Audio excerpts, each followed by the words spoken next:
Good morning, friends. Um, our lesson today is somehow a sequel to what we learned from last time. Um, Last Sunday, we talked about how King David's son, Solomon, took over as king. And Solomon is described as one of the wisest kings who ever lived. But he ultimately compromised his integrity, and he allowed idolatry to creep in through all of through those wives and concubines that he had. And because of the idolatry that Solomon let in, the nation of Israel was torn apart when he died. Different military leaders split the nation into two. So 10 of the 12 tribes moved up north and were called Israel. And the other two tribes moved south to the area around Jerusalem, and they were called Judah. So the country was split in two.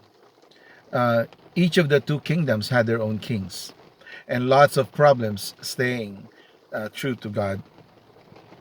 Um, and They both eventually slid further and further into idolatry, worshiping pagan gods. Even though God had sent prophets to them to warn the people of their consequences of turning their backs on God, those prophetic books that we know are for the most part those spokesmen for God trying to convince the people to turn back to Him. These are the prophets, the major prophets, and the minor prophets. But then, one of the things that the prophets warned about was that the destruction of the nation of Israel by outside countries. So there was going to be an invasion by other countries. Well, unfortunately, they didn't listen, and God did send his judgment on the people. The first of two kingdoms to go was Israel. It was attacked by the Assyrian army, and the people were killed or dragged away into captivity and slavery. Some fled to the south, to Judah, for safety. And but Israel was done for.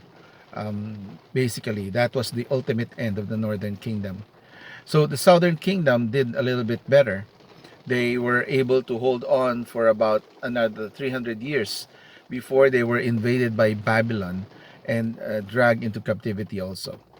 So you could read all that in Second Chronicles chapter 36. And it was a very violent and brutal invasion. When the Babylonians attacked, they destroyed the temple and they looted everything of value, destroyed the city walls, which left the city in a state of total and complete ruin. And those who managed to escape the sword were carried away into Babylon as slaves. So we see this in the prophet Jeremiah and how he warned the nation that was going to happen. And so when they returned, eventually, the city was a mess. And so the people had learned their lesson. And we will see that Ezra led the work of rebuilding the temple. And so uh, the temple was a huge spiritual boost.